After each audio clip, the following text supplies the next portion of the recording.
খেতেও অনেক ভালো লাগবে, দেখতেও সুন্দর লাগবে। আসসালামু আলাইকুম সুপ্রিয় দর্শক শ্রোতা, আশা করি আপনারা ভালো আছেন। তো আজকে আমি বানিয়ে নিয়েছি কোনো প্রকার ডিম ছাড়া, আগার আগার পাউডার ছাড়া এবং কর্নফ্লাওয়ার ছাড়াই আজকের পুডিংটা বানিয়ে নিয়েছি। আর দেখতে পাচ্ছেন কত সুন্দর হয়েছে, কত লোভনীয় হয়েছে, একদম থকথকে হয়েছে। এখানে 2 কাপ দুধ নিয়ে নিচ্ছি, তবে দুধটা আমি জাল দিয়ে একেবারে ঘন করে নিয়েছি। এখন দিয়ে দিচ্ছি হাফ বাটি পাউডার মিল্ক। কোনো ডিম ছাড়া, আগার আগার পাউডার ছাড়া এই পুডিংটা করে নিব। তো পাউডার মিল্কটা আমি মিশিয়ে নিয়েছি। এখন দিয়ে দিচ্ছি কাস্টার্ড পাউডার, তাও হাফ বাটি। কালারটা ক্রিমি ক্রিমি একটি ভাব চলে আসছে, ভালো করে মিশিয়ে নিচ্ছি। আমি এই পাতিলের মধ্যেই এগুলোকে জাল দিয়ে ঘন করে নিব। ওই বাটি করে 1 বাটি চিনি, পরিমাণ বুঝে চিনিটা দিতে হবে। অবশ্যই ভালো করে মিশিয়ে নিতে হবে চিনিটাকেও।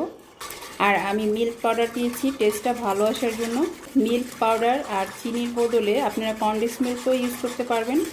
কাস্টার্ড পাউডার দিয়েছি এই বলে আপনারা যে কাস্টার্ড পাউডার দিয়ে করতে হবে এমন নয়, আপনারা চাইলে এখানে কর্নফ্লাওয়ারও ইউজ করতে পারবেন। এটা অন করে দিয়েছি। তো এটা অবশ্যই অনবরত নাড়ার উপরে রাখতে হবে। আমি দুধটাকে জাল দিয়ে নিয়েছি, আপনারা জাল ছাড়াও পারবেন, কোনো সমস্যা হবে না। তবে আমার এখানে অনেকগুলো দুধ আমি আগে থেকে জাল দিয়ে রেখে দিয়েছিলাম দই করার জন্য।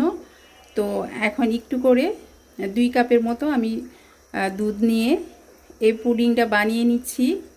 দেখতে পাচ্ছেন কালারটা কত সুন্দর হয়েছে, ক্রিমি ক্রিমি একটা কালার হয়েছে, কতটা ঘন হয়ে আসছে। তো আমি যদি নাড়া বন্ধ করে দিই সেই ক্ষেত্রে কিন্তু এটা দলা পেকে যাবে। তো আমি আরও কিছুক্ষণ জাল করে নিচ্ছি। 1 চিমটি লবণ দিয়ে দিয়েছি। আমি চুলাটা অফ করে দিব আর এটা নামিয়ে নিব।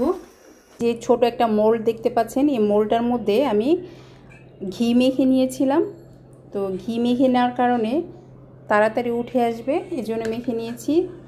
আর যে মিশ্রণটা রেডি করেছি সেই মিশ্রণটা এই বাটিতে দিয়ে দিয়েছি। এটা গরম অবস্থায় খুব তাড়াতাড়ি কাজটা করতে হবে, না হয় বসে যাবে তাড়াতাড়ি। একটু ঠান্ডা জায়গায় রাখলে তাড়াতাড়ি এটা বসে যাবে। আমি অল্প কিছুক্ষণের জন্য নর্মাল ফ্রিজে রেখে দিব। তো দেখতে পাচ্ছেন পুডিংটা খুব সুন্দরভাবে বসে গেছে। এখন আমি এটা একটা প্লেটের মধ্যে নিয়ে নিব।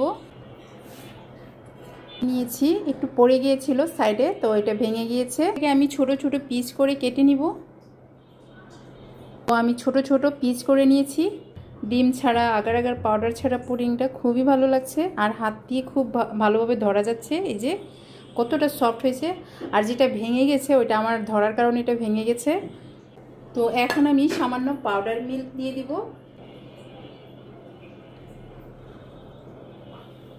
খেতেও অনেক ভালো লাগবে, দেখতেও সুন্দর লাগবে। আপনারাও বাসায় ট্রাই করবেন। আজ তাহলে এই পর্যন্তই। আল্লাহ হাফেজ।